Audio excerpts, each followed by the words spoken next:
राज्यातील लाडक्या बहिणींना सरकारकडून मोठा दणका देण्यात आलेला आहे। कारण की लाडक्या बहिणींना दरमहा 1500 रुपयाचा हप्ता सरकारकडून लाडकी बहीण योजनेच्या माध्यमातून मिळत होता।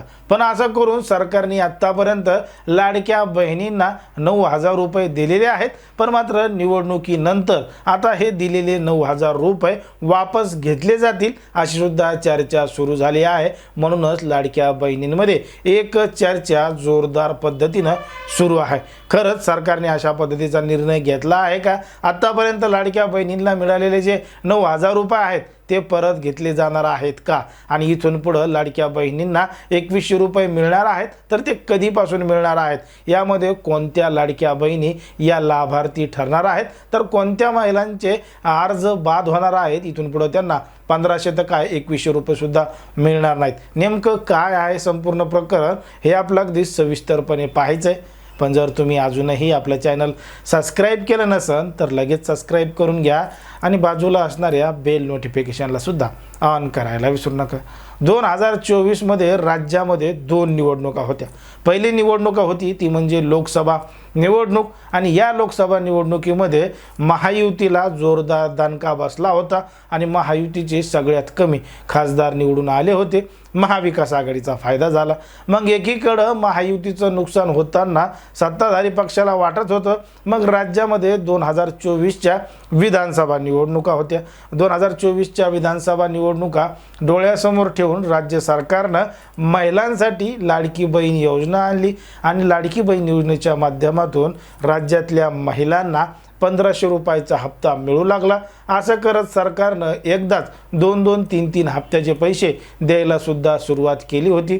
कारण की राज्यामध्ये आचारसंहिता लागणार होती। मग आचारसंहिता लागेपर्यंत महिलांच्या खात्यावर 7500 रुपये अशी रक्कम जमा व्हायला सुरुवात झाली होती। यामुळे राज्यातल्या महिला मोठ्या प्रमाणात आनंदित होत्या, उत्साहित होत्या। मग लाडक्या बहिणींनीच महायुतीला भरघोस मत दिलं असं महायुतीच्या नेत्यांनी सुद्धा सांगितलं।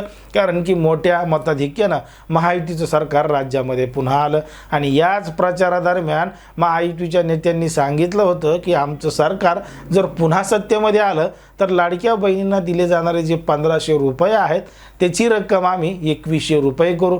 मग महिलांनी मोठा प्रतिसाद सत्ताधारी म्हणजे महायुतीला दिला आणि राज्यामध्ये पुन्हा एकदा सरकार आला। इथपर्यंत तुम्हाला सगळ्याला माहिती आहे की कशा पद्धतीने लाडकी बहीण योजना यशस्वीपणे चालू होती। पण मात्र निवडणुका पार पडल्यानंतर पुन्हा एकदा राज्यामध्ये महायुतीचं सरकार आल्यानंतर आता 2100 रुपये कधी देणार अशी घोषणा सुरू असतानाच आता ज्या महिला अपात्र आहेत त्यांना आता इथून पुढे 2100 तर सोडाच 1500 रुपये सुद्धा भेटणार नाहीत। कारण की सुरुवातीला लाडकी बहिणीचे जे नियम आणि शर्यती होत्या त्या कुठेतरी न पाहता सरसकट ज्या महिलांनी अर्ज भरलेत अशा महिलांना 1500 रुपये द्यायला सुरुवात केली होती।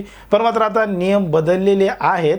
आता ज्या महिलांचे उत्पन्न हे 2.5 लाखापेक्षा जास्त आहे, ज्यांच्या नावावर 2 व्हीलर किंवा 4 व्हीलर आहे अशा महिलांना इथून पुढे 1500 रुपये किंवा 2100 रुपये सुद्धा मिळणार नाहीत। ज्या महिला इन्कम टॅक्स भरतात, ज्यांच्या घरामध्ये कोणीतरी नोकरीला आहे, ज्यांचं वार्षिक उत्पन्न हे 2.5 लाखापेक्षा जास्त आहे अशा लाडक्या बहिणींना आता इथून पुढे 1500 रुपये आणि 2100 रुपये काहीही मिळणार नाहीत। अशा लाडक्या बहिणींनी आपला अर्ज वापस घ्यावा असं सांगितलं जात आहे। कारण की ज्या खऱ्या लाभार्थी महिला आहेत त्या महिलांना याचा लाभ व्हायला पाहिजे। ज्यांना या लाभाची गरज नाही अशा सुद्धा महिला लाडकी बहीण योजनेचे पैसे घेत आहेत, त्यामुळे आर्थिक नुकसान होत आहे असं सुद्धा आपल्याला या ठिकाणी समजतं। पण मात्र ज्या महिलांना आतापर्यंत 9000 रुपये मिळालेले आहेत लाडकी बहीण योजनेच्या माध्यमातून ते पैसे वापस घेतले जाणार आहेत का? जेव्हा असा प्रश्न निर्माण होतो तेव्हा काही माहिती जमा केल्यानंतर आपल्याला समजतं की ज्यांच्या मनाने ज्यांना पैसे सरकारला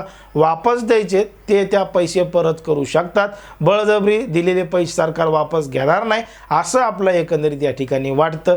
पण मात्र ज्या पद्धतीने सरकारनं आता निवडणुका झाल्यानंतर ज्या अटी आणि शर्यती लावल्या आहेत, ज्यामुळे ज्या महिलांचे आता अर्ज बाद होणार आहेत, यामुळे सरकारवर सुद्धा जोरदार टीका सुद्धा होणार आहे असं आपलं एकंदरीत वाटतं।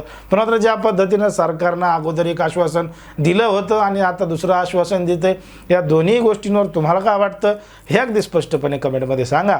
आणि अशाच पद्धतीचे नवनवीन व्हिडिओ पाहण्यासाठी आपल्या चॅनलला लगेच सबस्क्राइब करून घ्या।